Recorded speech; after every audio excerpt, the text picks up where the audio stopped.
संजय सोई जी, मैं फटाफट आपसे भी एक रिएक्शन लेना चाहूंगी। जिस तरीके से 26 झांकियां आज हम देखेंगे, भारत को प्रतिबिंबित करने वाले विषयों पर ये झांकियां होंगी, क्या मैसेज इसके जरिए ग्लोबल लेवल पर जाएगा?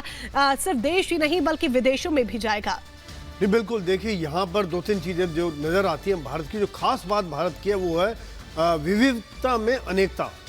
अनेकता है में यूनिटी है। यूनिटी इन डाइवर्सिटी जिसको कहते हैं कि एकता, अनेकता में एकता जो है वो हम हैं। और वाकई में यहाँ जो दिखाया जाता है वो हर प्रदेश की झांकी आती है, हर प्रदेश की कल्चर दिखाई जाती है, लेकिन वो कल्चर भारत की है, प्रदेश की नहीं है।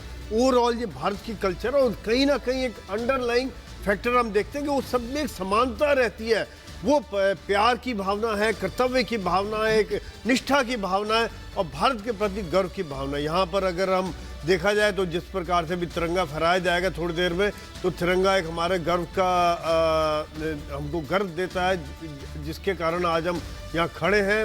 वही एक हमारे गर्व की अनुभूति देता है। दूसरी, जितनी ये आज झांकियाँ निकल रही हैं, चाहे वो साइंस की झांकी हो, कल्चर की झांकी हो, सेनाओं की झांकी हो, एयरफोर्स की झांकी हो, पुलिस की झांकी हो, या स्कूल्स की झांकी हो, ये अलग अलग चीज़ें दिखा रही है। ताकत दिखा रही है, कल्चर दिखा रही है, हमारा ताकत, कल्चर, सब कुछ यहाँ देखने को मिल रहा है। और यही एक बड़ी वजह है कि जब ये तस्वीरें सामने आती हैं तो सर गर्व से ऊंचा हो जाता है।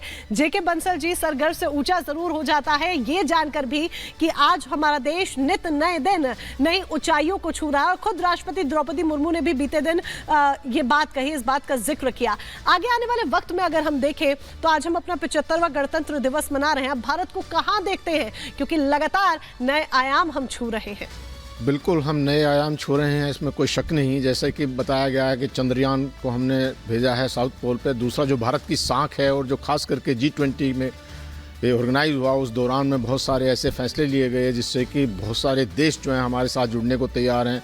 एक जो इंडिया मिडिल ईस्ट कॉरिडोर जो हुआ है, उसमें देखिएगा जो कंट्रीज़ हैं, सऊदी अरबिया है, UAE है, जॉर्डन है, इजराइल है और यूरोपियन कंट्रीज़ हैं, तो वो सब हमारे साथ जोड़ने के लिए तैयार हुए हैं। और ये स्टार्ट किया गया था अमेरिका की तरफ से। इसी के साथ साथ में एक बायोफ्यूल अलायंस जो हुआ है इसी दौरान में, ये भी एक बहुत बड़ी उपलब्धि है, जिसके जो फाउंडिंग मेंबर्स हैं इंडिया, ब्राज़ील और USA हैं, इसका भी हुआ है। और हमने ये भी एक रिएट्रेट किया है कि ग्रीन एनर्जी को कैसे दोबारा लाया जाए, तो ये भी एक चीज़ हुई है। और सबसे बड़ी बात यह है कि भारत ने एक जो बहुत हाई लेवल पे एंगेजमेंट किया है सभी नेशंस को एंड डाइवर्स नेशंस को।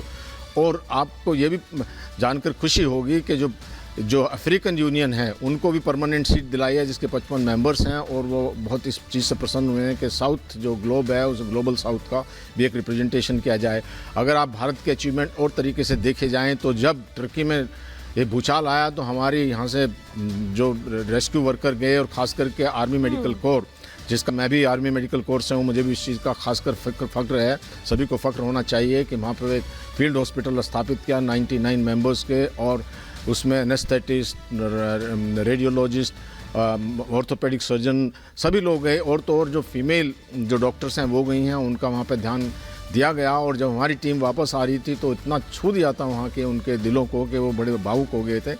और अभी आपने देखा होगा कुछ दिन पहले जब एक हमको डिस्ट्रेस कॉल मिली जो अरेबियन सागर से एक LV जो MV लीला जहाज से, तो हमारी टीम गई, हमारे लोगों ने पायरेट से उसको बचाया। तो यानी कि हर तरह से हम खड़े रहे हैं, कदम से कदम मिलाकर। कर्नल शैलेंद्र, वाकई में हम हमेशा कदम से कदम मिलाकर खड़े रहे हैं, उन लोगों के साथ भी, उन देशों के साथ भी जिनके रिश्ते हमारे साथ नहीं सही रहे, उनके साथ भी, और जिनके साथ हमारे मित्रता वाले रिश्ते हैं। हमेशा हमने मानवता का परिचय दिया है, चाहे रशिया यूक्रेन युद्ध की बात कर लीजिए, या फिर टर्की में जब भूकंप आया, जिस तरीके से जेके बंसल जी ने जिक्र किया, हमने सहायता पहुंचाई सबसे पहले।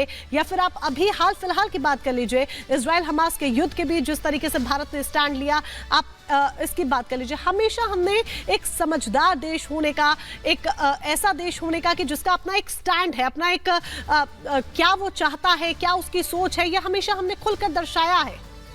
मोनिका जी, आपने एक बहुत बढ़िया शब्द इस्तेमाल किया, मानवता। आई डोंट थिंक हम किसी के लिए कुछ कर रहे हैं, हम अपने लिए कुछ कर रहे हैं।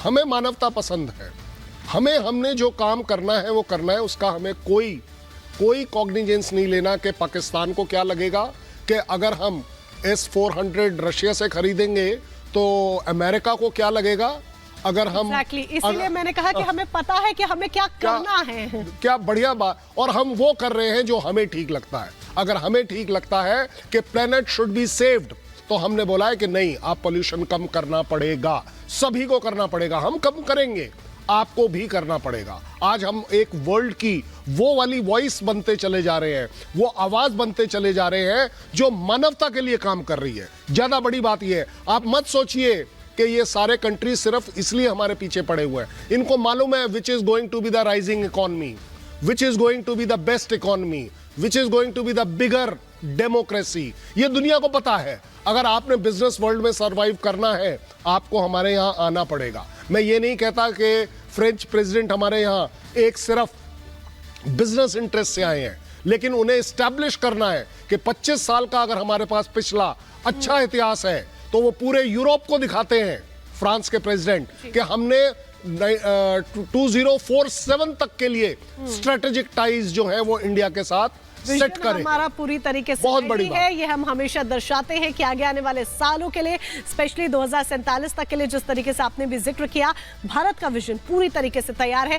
सुमित का एक बार फिर से यहाँ पर रुक लेते हैं, ग्राउंड जीरो पर मौजूद है। सुमित, अगर आपके आसपास लोग हैं तो जरा उनसे बातचीत करने की कोशिश कीजिए कि किस तरीके से उनके अंदर उत्साह आज के दिन को लेकर देखा जा रहा है, जब हम अपना 75वां गणतंत्र दिवस मना रहे हैं, कैसे वो अपनी खुशी का इजहार करते हुए नजर आ रहे हैं। मोनिका, भी बहुत जल्दी है और अभी लोगों के पहुंचने का सिलसिला यहां पर शुरू नहीं हुआ है, क्योंकि जहां हम इस वक्त मौजूद हैं ये पूरा वो रोड है जो लाल किले को कनेक्ट यहां पर करता है। लोग अभी तक यहां पर नहीं पहुंचे, लेकिन आप देखिए पूरा जो रास्ता है, जो पूरा रूट है, उसे क्लियर कराया गया है। और दूसरी तरफ कुछ कुछ दूरी पर, जरा पंकज पीछे भी दिखाइए, जो पुलिस के जो जवान हैं वो पूरी तरीके से तैनात हैं। और आप जगह जगह पर आप देखेंगे ये जो पूरा रूट है, लगातार यहाँ पर जो गाड़ियां हैं वो गश्त यहाँ पर कर रही हैं। पूरे रूट को यहाँ पर लगातार क्लियर कराया जा रहा है, किसी भी तरीके का मूवमेंट अब यहाँ पर ना हो। फाइनल टच यहाँ पर पूरे रूट को इस वक्त पुलिस की तरफ से जो है वो दिया जा रहा है। सबसे बड़ी बात यह है, कुछ ही देर के बाद जो तमाम लोग, क्योंकि उनके लिए भी खास इंतजाम यहाँ पर किए गए हैं, जो बैरिकेडिंग आप इस तरफ यहाँ पर आप देखेंगे, ये पूरी बैरिकेडिंग उन तमाम लोगों के लिए है जो यहाँ पर खड़े होकर परेड को देख सकेंगे, जिसकी शुरुआत जो है वो होगी कर्तव्य पथ से और आगे पूरे लाल किले तक यहाँ पर जाएंगे। और जिस तरीके से हमारे तमाम डिफेंस एक्सपर्ट यहाँ पर कहते हुए नजर आ रहे थे कि जो सुरक्षा व्यवस्था है वो सिर्फ पुलिस के इन जवानों से नहीं, बल्कि हमारी इंटेलिजेंस यूनिट से लेकर हमारी एयरफोर्स से लेकर हर एक जो विंग है उसकी निगहबानी की वजह से ही संभव हो पाती है। और भारत अपने इस लोक पर्व को, लोकतंत्र के सबसे बड़े पर्व को पूरी शान के साथ जो है वो मनाता है। लगातार मेगा कवरेज ग्राउंड जीरो से लेकर हर एक तस्वीर आपको दिखा रहे हैं गणतंत्र दिवस को लेकर। आप बने रहिए रिपब्लिक भारत के साथ।